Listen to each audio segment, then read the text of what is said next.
Rugby League fans, welcome along to the Mad Monday podcast, live from the Export Beer Garden studio and brought to you by Delicious 4 and 20 Pies. My name is Chris Key, joined today by Manaia Stewart. Earlier, Manaia, when I went, did that sound a bit like Age of Empires? Yeah, it sounded like a new villager had just spawned. Yeah, sorry. That's what I thought had happened. Trying to get more early 2000s PC game chat on this Rugby League podcast.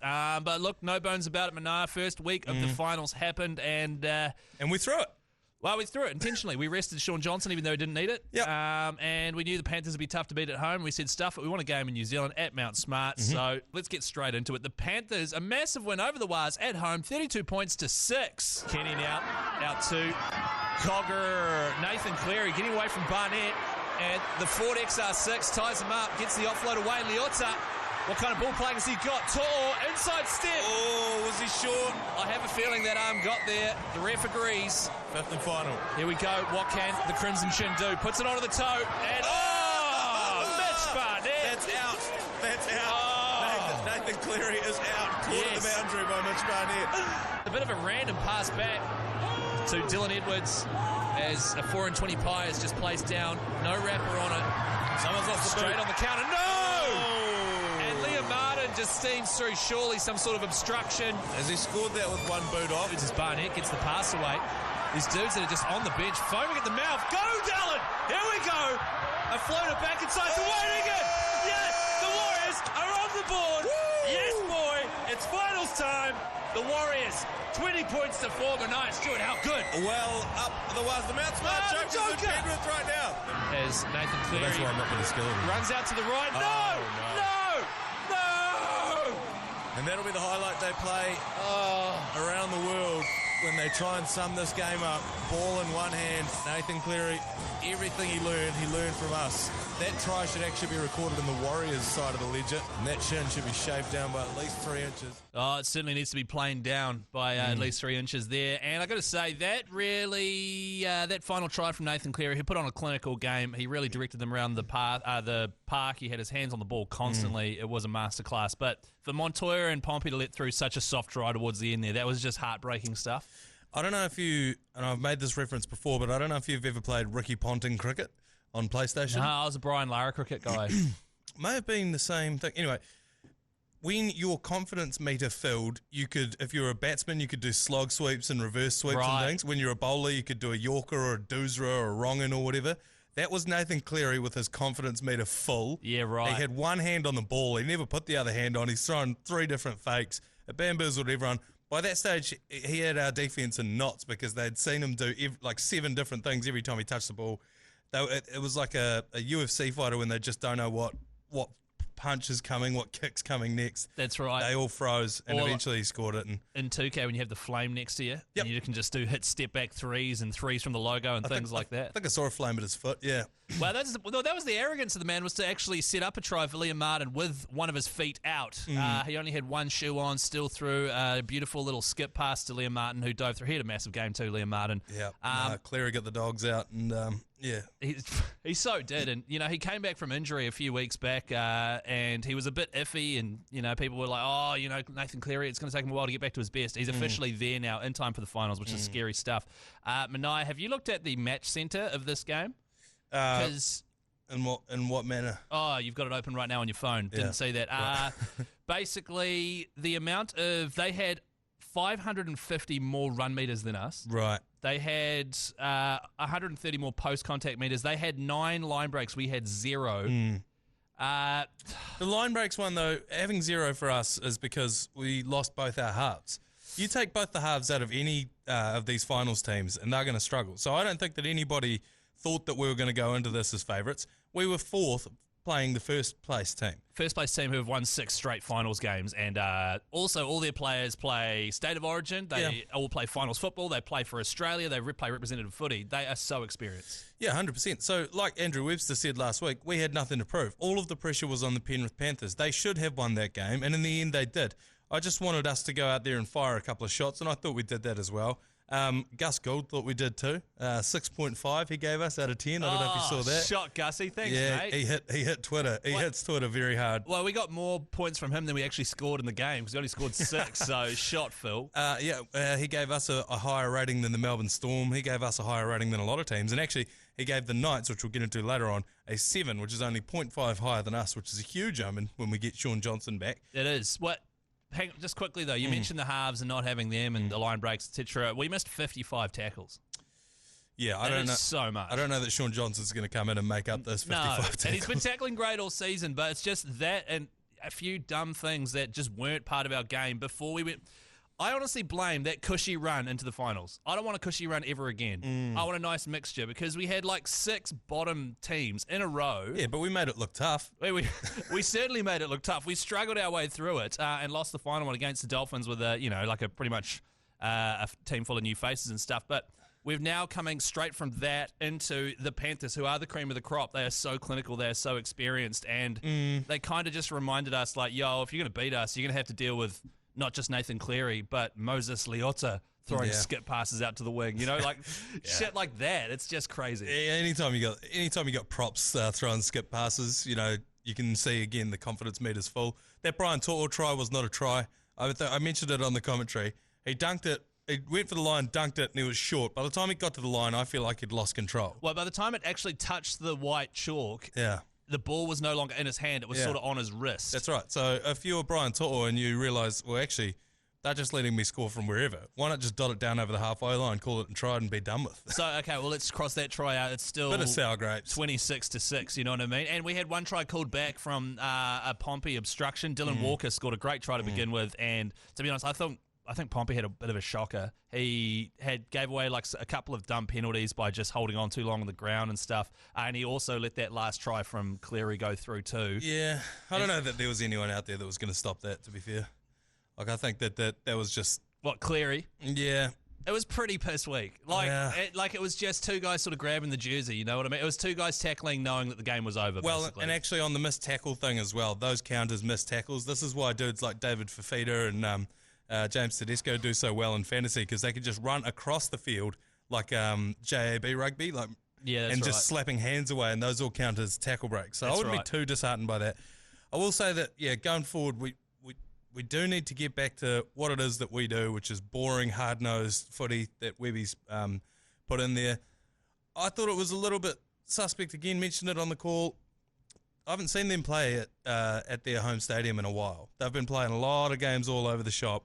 And finals footy where you've got the stand. I know I'm clutching at straws here for excuses at this point, but the shadow halfway over the field. Oh, what's that about? It's bloody disgrace. It's bullshit, isn't it? You can't tell us, and obviously the Warriors are now going to be playing at Mount Smart. You can't tell us that there's all these strict rules about what grounds can host the NRL finals game, and then show us that bullshit. Yeah, right. Yeah. You know? Well, I'll show you. Well, that was worth 30 points, I think. Yeah, actually. I reckon. By the time you had Shaun Johnson back in, then I reckon we would have won that game. Yeah. No, that's a fair enough point. I do think one that'll explain as well why our kick defusal here on the match thing is 45% of kicks we successfully defused. There was a lot of the ball bouncing off people's buzzies and dropping it and stuff. Very uncharacteristic all of a sudden. Yeah, we had, but I mean, uncharacteristic of us, sure, but very characteristic of Penrith. That's what they've been doing for years now. So I don't think that we can beat ourselves up too much about this. And I doubt it. No. And another really good point. I was listening to a potty yesterday. Shout out to the Rugby League guru who made a really good point, and it made me feel a lot better. Penrith are undoubtedly the best team of the last 3-4 years. They're so clinical, and it's to do with their pathways they've set up. It's to do with the way they bring players through and the way that every player if someone's out, a player will step up and replace them. And the Warriors are starting to get that too, which is nice. But that has been like a 10-year process in the making. The Warriors have gone from being so shit to all of a sudden, wow, we're in the finals, top 4, all within one season. So we can't expect too much from the Warriors.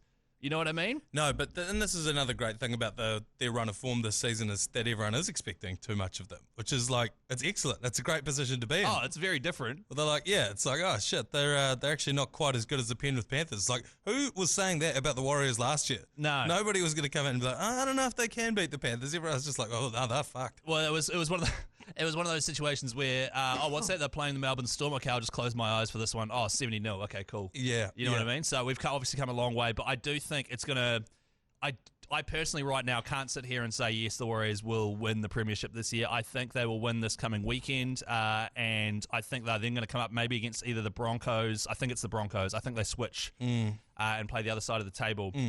And we'll get into this soon, but I watched the Broncos play, and they made the Storm look like bloody reserve grade team, you know? The Rezzies. Yeah, they did. We will get into those very shortly. Just for me on the Waz, I thought that Mitch Barnett catch. Oh, and the slips there. We heard it in the on the replay just then. One of the more incredible catches that you'll ever see in a rugby league game, and had to be made as well. That could have been 42 if he didn't catch that. Diving backwards, a kick. And there was about 3 runners coming through from Penrith, and our prop diffuses it. Also, shout out to Mitch Barnett for setting up that amazing try that the Warriors did score. Little offload out to the right side onto Dallin, who threw a really good pass back into Wade Egan. Yeah, and I accused him of not knowing who he was throwing it to. But when we saw the replay, he only had eyes for one dude. And that was Wade Egan. It was Wade Egan backing up. God bless Wade Egan for even trying that, because I think some hookers in the competition wouldn't have been there to even take that. And also, I think 2 minutes prior to that, he was knocked out on the floor, or he was lying on the ground after that crusher on his neck. So he's such a gutsy player. Yeah, and look, that crusher, that's worth 30 points. So, you add that up. This is actually a 60-point victory for the Warriors. Wow, this is bullshit. The refs need to pay. Anything else you want to say before we wrap things up on the Waz? No, not on this game. I've got a bit to say about the upcoming game. We preview that, but we'll get to that. It is time for the stonker of the round. And while last night's Raiders Knights game was a stonker, we are going to do Sharks, who took on the Roosters and lost by 1 point, 12 points to 13. On the right, and they're going that way. Hines, brilliant! Katoa scores the first points of the night, but it's the vision and skill of Nico Hines. Beating a couple of tackles. Overlap being created here. What a ball from Walker! And untouched Joey Manu. Here come the Roosters. Not square it, marker, surely. That's the penalty. Is it 10 in the bin? They ask for it. They'll get it, maybe. And look who it is. It's Teddy.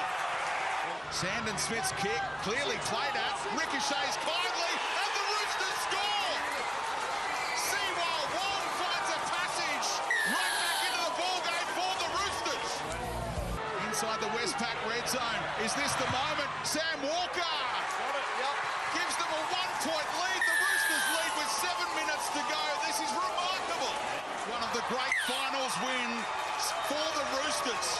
This was a weird game, Manaia Stewart, just 1 point in it. And for the Roosters, who have been god-awful literally the entire season, to win the game, losing Joseph Manu, Suoliti as well. They had Tedesco in the bin for 10 minutes. All I can say to that is, well done, Roosters, but what the hell is wrong with the Sharks? Yeah, I think pretty disappointing for the Sharks, to be honest. They've had a bit of a fall from grace from last year, where they were sort of the belle of the ball, weren't they, for most of the season? Well, they finished inside the top 4, and this year they're terrible. They just managed to sneak into the top 8, so they were pretty lucky to even be there.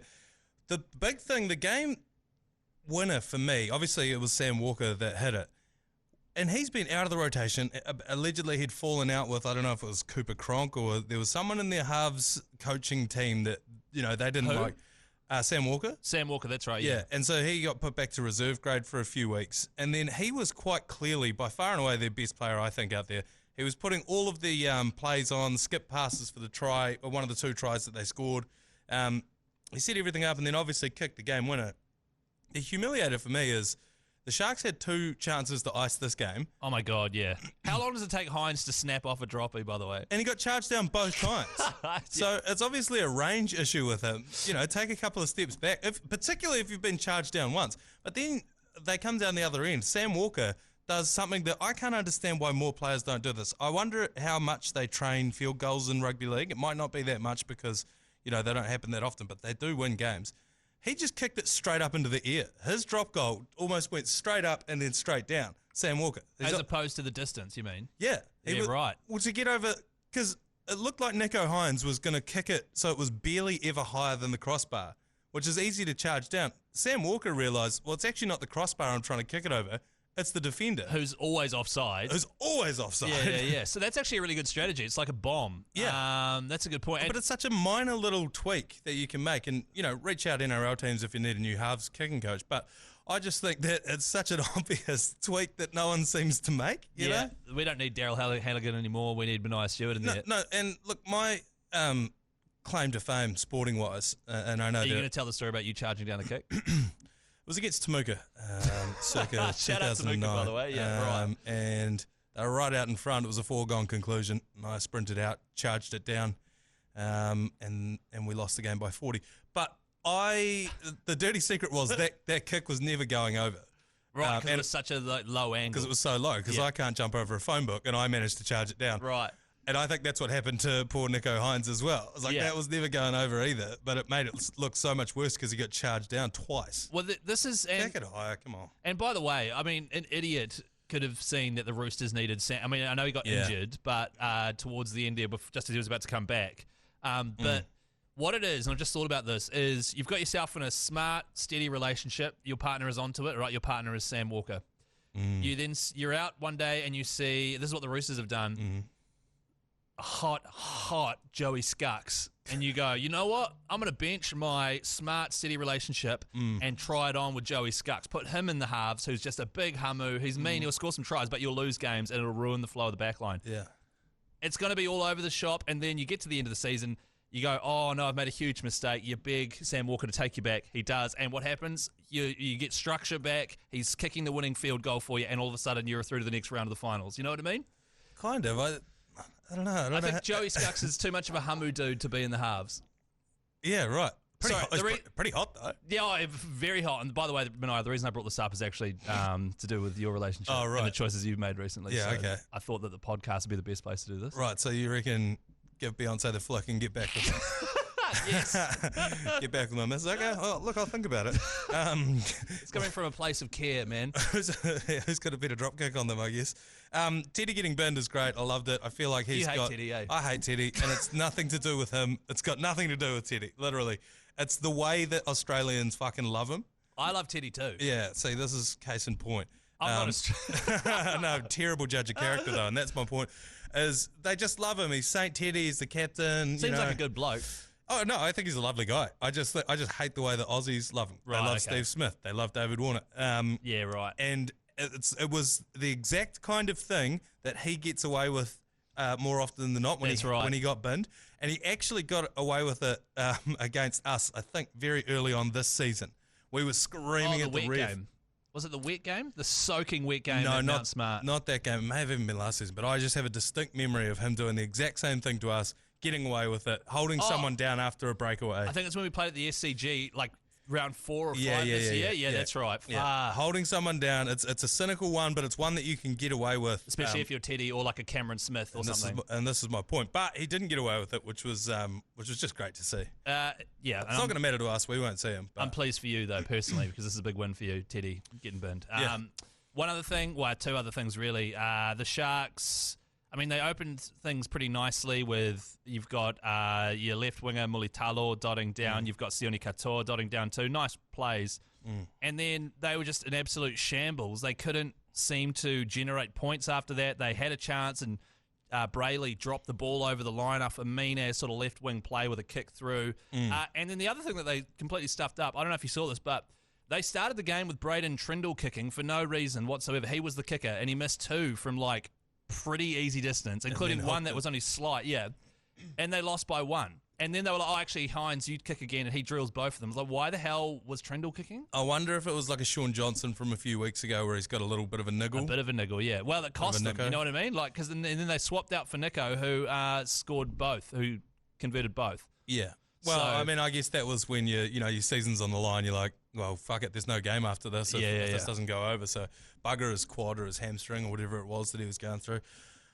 Look, this is probably the least consequential game out of the... I did not give a shit, no. But it came down to an absolute stonker. And like you said, it could have been between 2 of these games this weekend.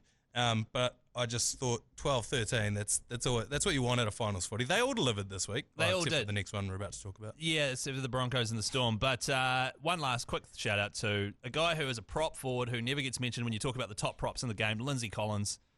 There's a reason he plays for Australia. There is a reason he is like getting man of the match for Queensland, and there's a reason that he is the one that tackled a runaway Mulitalo, who was the last line. It's a prop. He is always doing it's like effort. stuff. You know what I mean? Well, I think it's a typo. He wears the number 10 jersey. I think they've put the 0 on there by accident because he's actually a fullback. He won State of Origin game doing winning a high ball contest. Right. And scoring, that's right. Yeah, I just think because he looks like such a meathead that people don't realise how quick he is. He looks like someone did try to make Frankenstein's monster for rugby league. Anything else you want to say about this game? No. All right, then. Well, go grab your 4 and 20 pie and your export as well, because we're going to take a quick break. And when we return, we will go through the other 2 rounds, games of the round, and also do a preview for the Wars taking on the Knights this weekend. All I'm saying, man, is since you got with Beyonce, you've changed massively. You know what I mean? I feel like you just up your game. No, I know, but I'm just saying that you're, Jay-Z's 6'3", man. Yeah, but if he comes knocking, I'm not going to be there to stick up for you. No. Well, I'm just saying, I got to fucking try and match that somehow. Well, on you, bro. It's on you. Hey, welcome back to the Mad Monday podcast, live from the Export Beer Garden studio, and brought to you by Delicious 4 and 20 Pies. 2 more games to go through. The first one, though, was an absolute pantsing. It was the Broncos taking on the Storm, and they won 26 points to 0. Flag line. Reynolds, lovely pass. Staggs beats 1, beats 2, beats 3, 4th and opens a scoring. Katoni Staggs with a beauty. If Brisbane can score here, the crowd, they're baying for blood. Reynolds to Walsh.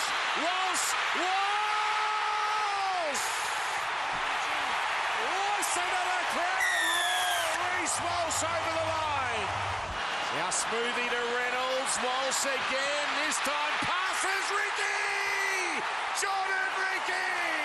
The Broncos are in dreamland. Oh no. Pappenhausen. It's a lower leg. And wishing Ryan Pappenhausen all the best. Leg up. Reynolds. Lovely ball. Cobbo. Dives over in the corner. And Brisbane are off to a grand final qualifier. They certainly are. Brisbane making an absolute mockery of Melbourne Storm there, which is just such a switch from last season. The season's gone by. 26-0. I think the most impressive thing is that, yes, they put 26 unanswered points on, but it's the whole keeping Melbourne to 0 points. That is unheard of. Yeah, well, that's why in the Twitter rankings of one Gus Gould, he gave them the lowest ranking. I think that was pretty harsh because I feel like they lost so many players throughout that game. Coates went off, and obviously the biggest story out of that game was the Pappenhausen injury, that sucks. Which was from another big hummu of a move. It was friendly fire. It was Nelson Asafa-Solomona going in for a grass cutter, and he's ended up taking out the ankle of Pappenhausen. It's like one of the most unlucky situations, but it was one of those ones where when you saw it, I don't know, it's quite haunting, and it popped up on my social media feed a few times. Yeah, I've seen it quite a few times, different angles and stuff. And the thing that is scarring about it is, yes, you got Big Nas, someone essentially cutting down Tane Mahuta, and it falls on your ankle. That is what happened to him. There were rumours that it's a compound fracture, which is when the bone comes out of the skin. Apparently, it's most likely it wasn't that. In the skin still? Yeah, hopefully it's still he'll be stoked. He'll be stoked. Yeah, it's out of the skin. Oh, it's in the skin. Yeah, sweet as. I'm sweet as. They always make that distinction, eh? I don't think I'd be too worried if it was me going through that. I'd be like, that wouldn't even be one of the questions. Sorry, just quickly, did it cut the skin at all? Well, hang on, no, it's like your bone is sticking out of the skin. Oh, yeah, but I cut my skin all the time. Yeah, but you're hearty. Yeah, I am hearty. Ever since you got with Beyonce, you've had that BDE as well. But unfortunately for Pappenhausen, and the thing I've noticed with him is that there's about 3 players in the NRL that your missus cares about. My missus? Say your missus, no, not Beyonce, my missus. Oh. And quite a lot of my mates, it's the same. Ryan Pappenhausen is one of them because good-looking fella, but also his partner plays netball to quite a high level. Oh, does she? Not senior A's. No, like in just social. The Aussie, whatever the top pro league in Aussie is. Oh, right.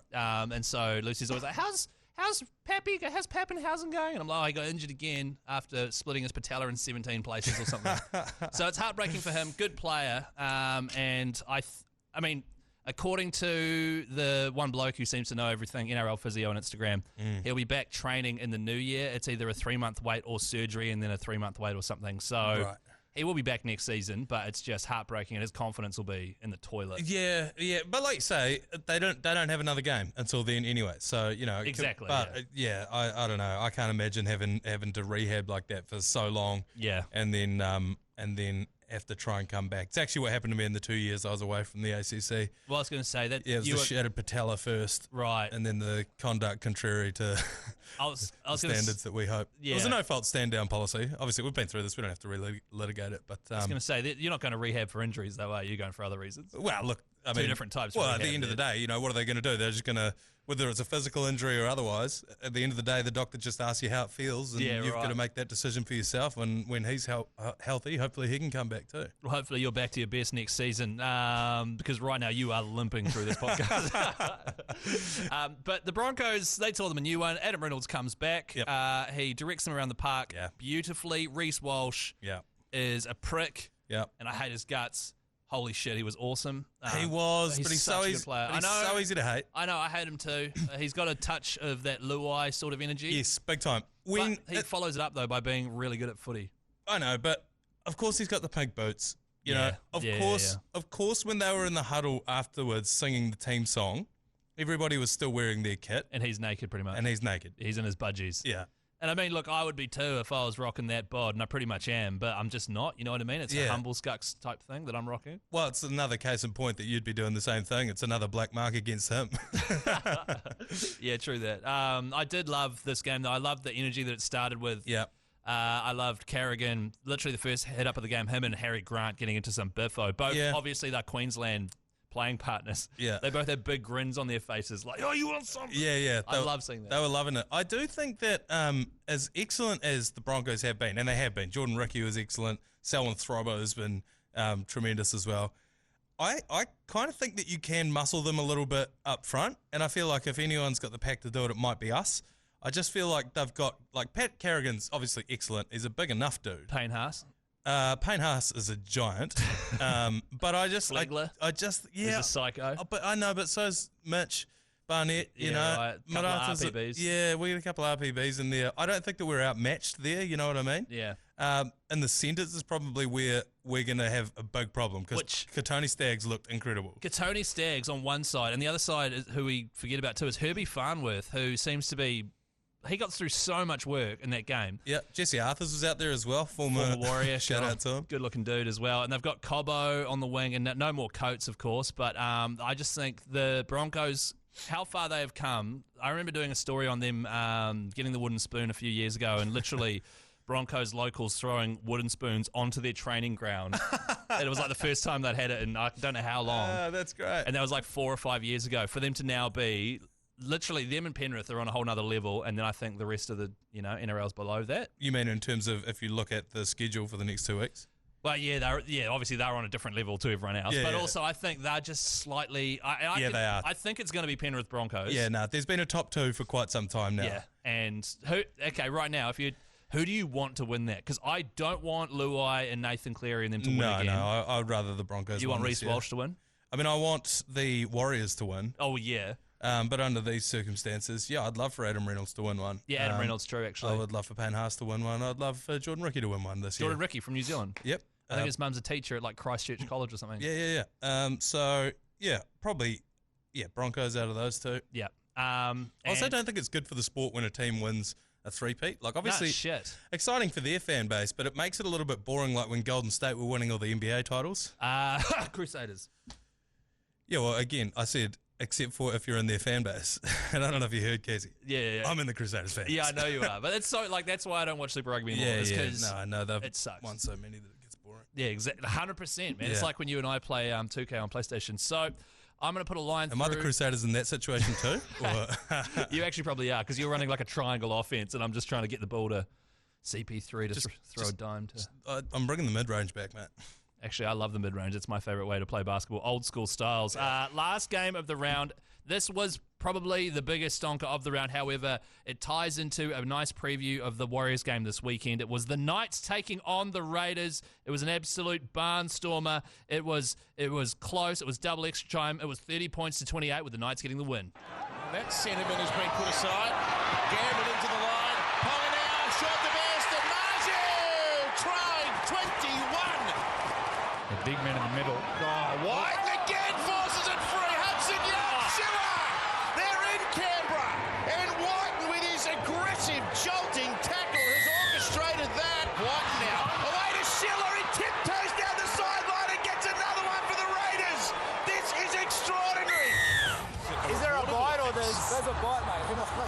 This is a potential send-off. He's on report. That's it. Back onto the ground. Gamble Ponga. Ponga slices. Ponga accelerates. He's got Young on the outside. He comes back in. He beats the ball. Ponga has done it again. Young with the finish. The Knights are back level. Now Tapane. He wants to get an offload away. And he does. It's Whitehead. Whitehead. Starling scored. Wow. The Raiders are going to lock us up with a kick from next to the posts. The Knights are ahead. Newcastle have won one of the greatest games we've ever seen. They're through to the second week. The Raiders season is over.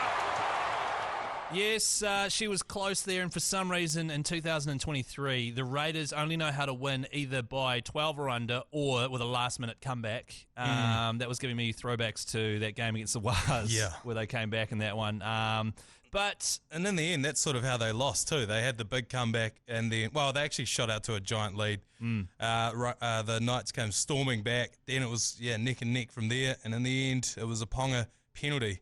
Ponga penalty. So much to come out of this game. I want to start with the Ponga penalty because that was the deciding factor of the game. Kalen Ponga was excellent in this game. As per, he's been on fire in their last 10 wins in a row. I know, it's absolutely incredible. When he obviously looked very sore, so he's carrying an AC injury into this game. Off his first tackle, I think he was like testing the shoulder out a little bit. Jeepers. He took a couple of tough carries after that. He made a couple of big solid hits with his other shoulder as well. And I hope that the teams have really taken it out of each other. But at the end of this game, when they got the penalty, he hit the back of his head on a Raiders defender. I can't remember who it was. It whiplashed his forehead into the turf and knocked him out. And then the trainer came out, was just trying to do his job, was assessing him for a head injury, and Ponga was going, I'm going to kick the fucking winning goal here. So get out of here. Like, what are you doing? Look, there's 100,000 people in this crowd here from Newcastle. You're about to rob the game from them because I got a head knock on the hooter. Let me just kick the thing, and if I have a stroke after the game, so be it. And so I think that if that happened in round 2, round 3, or earlier in that game, I think he's out. But classic NRL, they've relaxed the rules around concussions. They keep doing it. They keep it. It's there's a clause. Like, mandatory 11 days. Kalen Ponga knocked his head. No, not 11. It's just like case by case sort of. Yeah, it's the finals. How much money do we make if he plays? I just think these two teams beat the shit out of each other last night. They really did, and it was a genuinely brilliant game. And I've got to give full credit to the Raiders for the entire season. Everyone keeps doing a double take at the ladder because the Raiders are in 5th and stuff like that. Yeah. And then in games like this, they just do not go away. They keep just winning games, and their points differential all season was like negative 100 and something. Yeah, and they were 4th. Exactly. So shout out to the Raiders for the weirdest season ever and still being there or thereabouts. But also the Knights, man, I love the Knights backline. I used to think Bradman Best was overrated, but his combo with Marju and Ponga on that left side, and then on the other side, Gagai and Dominic Young. Dom Young, who's going to be a massive loss, I've decided. Yep. They're just so electric when they get that go forward. And I like the strategy that they've got with Greg Marju, which is he left the Titans because he was hopeless on defence. However, if your team is just non-stop offence, you don't care about defence. Yeah. That's what the Knights are. Yes. And they've unleashed this dude who actually, he was awesome, but shout out to Elliot Whitehead, who was the first person I've ever seen put a hit on Greg Marju and actually sat him on his ass.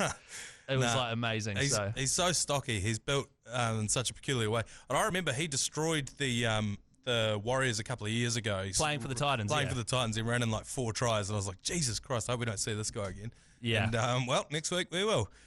So he's on the left side there. Who's going to be marking him? Montoya. No, that's Dellen's wing. Yeah. Sorry. So I'm kind of stoked it's Dellen and not Mars. I feel like Mars has been a bit iffy in defence lately, but also Dellen can't jam in because you're letting a massive barge of a man just waltz over, you know what I mean? Yeah, it's going to be a tough one. They do have a great team, though. They've got about 15 different Saifedis to pick from. They've got one of the Frizzels that doesn't play for the All Blacks. They, on paper, they've got a good team. They just had a rough start, and I think they're one of these teams, they're like Manly, where they don't play well if their star's not playing well, and Ponga was out for a bit. And he has come, and like everyone him saying no to doing Origin was one of the best things ever. People are like, oh, he shouldn't be worth $1 million because he's the high. I think he still might be the highest paid player. 1.4 mil. and his dad got a job in the front office. I love that. My dad, when that deal came out, my dad rung me. He's like, "Give me a job at the ACC." Like, I am not the Kalen Ponga. Give birth to Jeremy Wells, and maybe you'll get a contract in the front office. Yeah, that's so good. But the way he's said no to that, come back, he's managed to not get knocked out, and he has ignited this team. And this is a team as well. Jaden Brayley, their hooker, did his ACL so early in the season. They've had Phoenix Crosland, who's like a reserve half utility, playing hooker all season. They had Ponga playing 5'8" at the start of the season. Oh, they've been all over the shop. And so shout out to them for, like, you know, considering like hooker is such a pivotal role. They've got a massive bloke in there who's getting way better by the day. Shout out to them for going as far as they have. And I actually think, even though we're at Mount Smart, I think this game against the Warriors with the Knights, if they're at full health, if Ponga is clicking, I know Jackson Hastings is iffy. Well, I was just going to say, no, he's out. He's out completely. Yeah, I just saw, just before I walked in here, ankle injury. Right. So he's gone. That's a huge knock. He does a lot for any football team he's in. Well, he's the Shout out to the Tigers for sacking him last year. Yeah, another great decision from them. He's the classic guide the whole team round so that your stars can do their thing. Yeah. Which is so crucial. So, and I hope Sean Johnson is back, of course, but I think this weekend's game is going to be one of the biggest stonkers of the season for us. Oh, 100%. Just before we get on to that game, can I make one last point about Wighton, Jack Wighton? Oh, Jack Wighton. Yeah. So this is, I can't remember who made the tackle. Was it Hastings before he went off? No, it was Tyson Gamble. Tyson Gamble is who it was, Yeah. So he had his arm in his mouth, and the debate was it Tyson Gamble forcing his arm into the mouth of Jack Wighton, or was it Jack Wighton biting the arm? He went and showed the ref, Tyson Gamble did. He clearly had a bite mark on his arm. And this is from a camera that's on the sideline, could pick up a bite mark. Like, I could see it on the TV. Yeah, same. The key indicator for me was the bottom teeth were quite clearly present. And I don't think that happens if someone's forcing your mouth. You've got a bite. You've got a mouth guard on your top teeth. And then the other one was when they watched the slow-mo replay of when he's biting him. When he releases off the tackle, his arm stops when he goes to pull it away, indicating that there's some sort of pressure on there. And then Jack Wighton's jaw goes when he pulls it out. So I was like, I don't know if you can do that. And also he spat out a piece of skin afterwards as well. Yeah, that's right. Not since Evander Holyfield have I seen such a clear example of a bite. Gifted and talented Kiwi. In fact, the most prolific try scorer in the NRLW, Madison Bartlett, just last year, she got a 1 week suspension for the exact same situation, and she got binned straight off the bat. So I feel like that's probably what should have happened there. She's got a great TV. The Ditch. Have you seen The Ditch? The Ditch? Yeah. Never heard of it. Nah. She's on there. Shout out to Maddie. Shout out to Maddie, actually. Lovely person. I interviewed her last year, actually. Oh, yeah? She's great. Yeah, What, for the job? May as well have been. Now, 2 late tries for Canberra, coming back with a few minutes to spare. Shout out to them, as I said. Interesting season, but holy cow, they didn't go away, and they barely went away as well. Now, let's quickly talk about this weekend's game. Yeah. Knights v Warriors. Manaia, we're going to have to really shut down Kalen Ponga. Well, the Warriors are going to have to be careful here.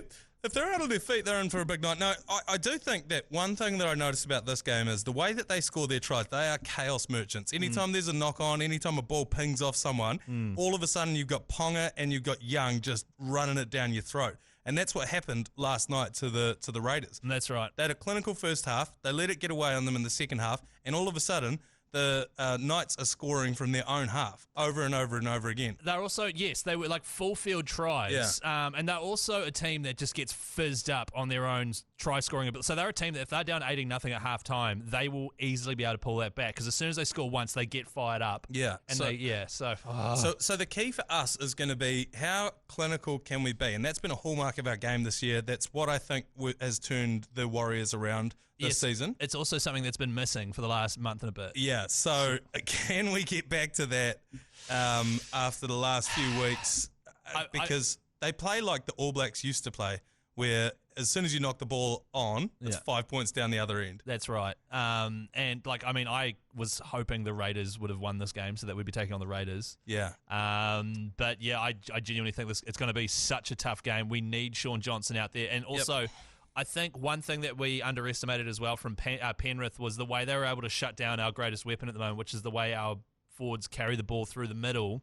They really did a good job at stopping that. They did. Whereas I think the Knights will have a lot of trouble stopping that. So we'll have more go forward. We'll get front foot ball. You know what I mean? That's a hallmark of Penrith's game is that quick line speed. Every single time you're on your back and then they're setting their defensive line again. That has not been a hallmark of the Knights. No. And this run that they've been on has been on the back of electric point scoring from all over the field. So as long as we can keep our heads screwed on. And unscrew Ponga's head. Unscrew Ponga's head, which is an interesting point. How unscrewed is Ponga's head? Like, what is he carrying into this next game? Because he was, as we mentioned before, he's taken an injury into this game. The shoulder didn't look great. He's going to have another, so much padding on there. He's got another week. They said he wasn't even. Well, when he got injured, they said he wasn't going to be back for round 1 originally, but he just came back anyway. Yeah. And so the other thing that they won't have that we will have this week is home field advantage. That's right. That was incredible, that Newcastle stadium. It looked nuts. There was Central American waves going around the crowd. Oh, that's right, Mesoamerican waves going around the grounds. And they've been through so much. The Knights fans have been through shit for ages. They're sort of like the Warriors, and so now that they're riding high, everyone's fizzing, and I love it. So do I. And now the pendulum swings back in our favour. The game has been scheduled in for Mount Smart Stadium, 4:05 p.m. Australian time, 6:05 p.m. Penrose time. And so all of a sudden, all of that goes into our favour. So when they make a break, there's not going to be that massive crowd, getting in behind them. When they get smacked, we will let them hear it as well. So it's going to be. I really do think that we can. I think we will win this one this weekend. Well, I think we will too. I just think it's going to be an absolute barnstormer. I think it's going to be high scoring as well. And I think if anyone out there is waiting for tickets, I think tickets go on sale tomorrow night. I think that's how it works. But if you are a traditional All Blacks fan, i.e. you sit there with all the gear on quietly watching the game, don't book tickets. Nah. If you are an absolute maniac who's going to make so much noise every time the Warriors do anything, book tickets. Yeah. Regardless, if you're not going to watch it live, make sure you do join us here at the ACC for live commentary of that. I believe it'll be on Sky Sport 9, but just double check the socials. Saturday night, 6:05. Anything else you want to say before we tie this puppy up? There was one other thing, and that is the TAB Game Day Good Punt. We have another $100 to smack on something, all thanks to our mates at the TAB. And because I'm so confident in the Warriors to win, I do think this one's going to be a little tighter than usual, though. The Warriors are paying $2.88 to go 1-12, so I'm going to chuck it on that, and then we'll see how that goes on game day. And other than that, up the wires. Up the wires. Thank you very much. See ya Saturday.